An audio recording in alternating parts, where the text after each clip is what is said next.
Well, Peter, what do we have here? Oh, hey, Detective, how you doing? Good. Looks like we got a mess. Yeah, well, we have the murder of an 8'5" white Jeez. male.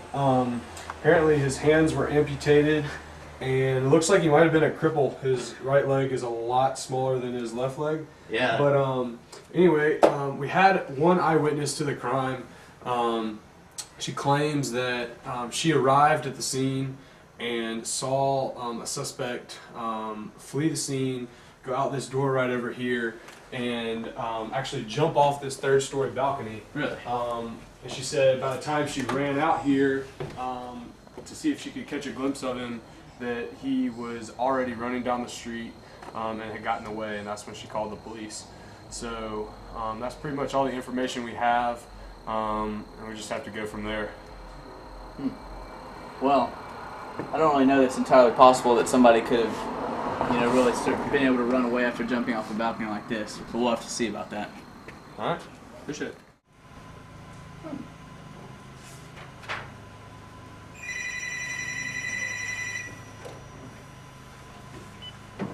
Hello? James Roper to see you. Oh, alright. Go ahead and bring him in. Hey, Mr. Roper. Detective Noisewater, what do you make of this case? Tell me about it. I don't think I've seen this one. Well, apparently a young woman was murdered in the third-story building of an apartment. An eyewitness saw the assailant allegedly jump out of the window and run away from the scene of the crime. She tried to pursue the assailant, but he ran away. How was this window? It was a third-story apartment building. Third story. She saw him jump out. She said she did. I don't know about that. Sounds kind of fishy. Yeah, me too. But I got some ideas. I think I'm going to figure it out.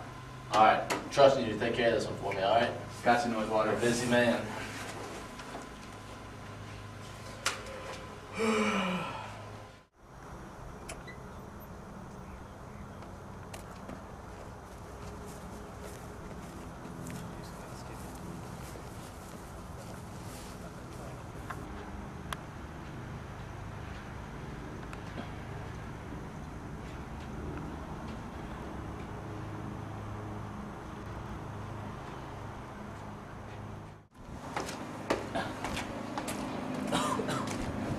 That's a nice view. Yes. So what are we doing up here? Well, as you can see, we've got a crash test dummy, and we've got an accelerometer. And what we're going to do is we're going to put the accelerometer inside the dummy. We're going to drop the dummy off this third story right here that we're on, third story tower, and we're going to measure its deceleration. And once we know the deceleration, we can plug it into the formula force equals mass times acceleration, and we calculate the amount of force exerted on a person's body if they fell from this height. Keep in mind, this height is the same height that the assailant allegedly jumped off of. So, put this in here. It's nice and snug. Close it up. And it comes. This is a public safety announcement. We here in the Dynamics Testing Lab are professionals. We suggest that you do not strap accelerometers to your friends and throw them off towers. It's probably not a good idea. Notice that we are in a very secure environment, and the area is roped off from outside access. Let me in! No! Step back! You can't come in! Be safe.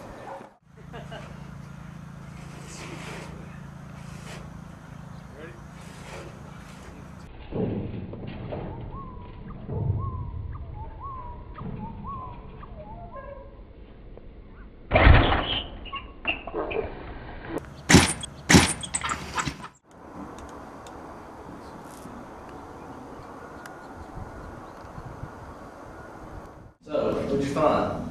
Well, when we calculated, or when we got the data, we had an X, Y, and Z deceleration of the dummy upon impact of 65 meters per second squared, 28 meters per second squared, and 63 meters per second squared, respectively. So what we had to do with that was we had to find the resultant of all the accelerations. We got a resultant deceleration of 95 meters per second squared. Now we know that the supposed assailant was approximately 180 pounds. This converts to 81.6 kilograms of mass. Now, due to Newton's second law of motion, force equals mass times acceleration. So we're going to plug in for our equation to figure out how much force he was put under. We multiply the mass of the person, 81.6 kilograms, times the acceleration that he experienced, or deceleration in this case, which is 95 meters per second squared. And we came up with that he experienced a force of about 7,752 newtons. That's great. What does that mean? Well, we also did some research, and it takes 2,000 newtons to actually fracture a hip, and between 1,200 and 1,800 pounds of force to break a femur, which is the large bone in your leg. We converted the range of 12,000 pounds to 18,000 pounds into newtons, and the range of that is 5,338 newtons to 8,000 newtons.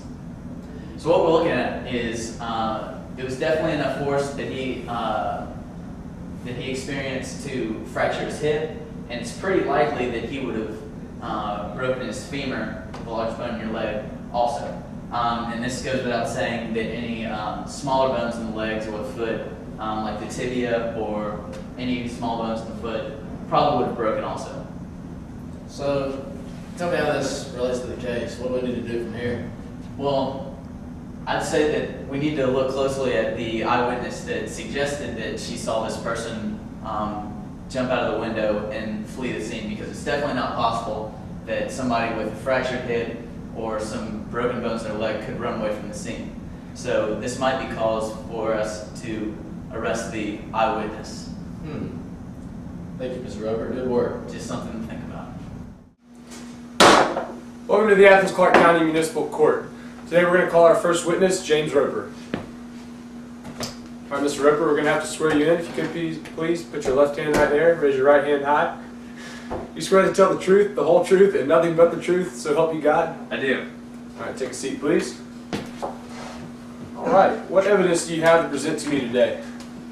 Well, Judge Dempsey, I've done a comprehensive study of the facts that were given to us by the eyewitness and the detective that was at the scene.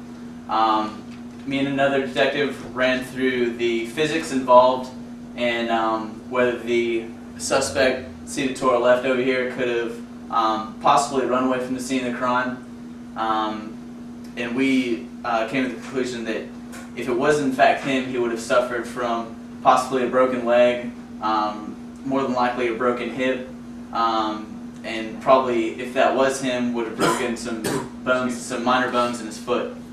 So I'll leave this with you. That's our report for you to look over and share with the jury, and I hope they make a wise decision.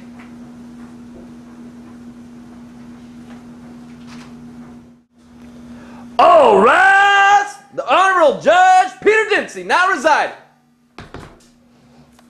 Thank you for joining me here today. We have the decision in our trial. After presenting this evidence to the jury, we have found the defendant not guilty for the murder of, hold your applause please, for the murder of the 8'5" white guy with no hands and a crippled leg. Yeah! Thank you very much. Court is dismissed.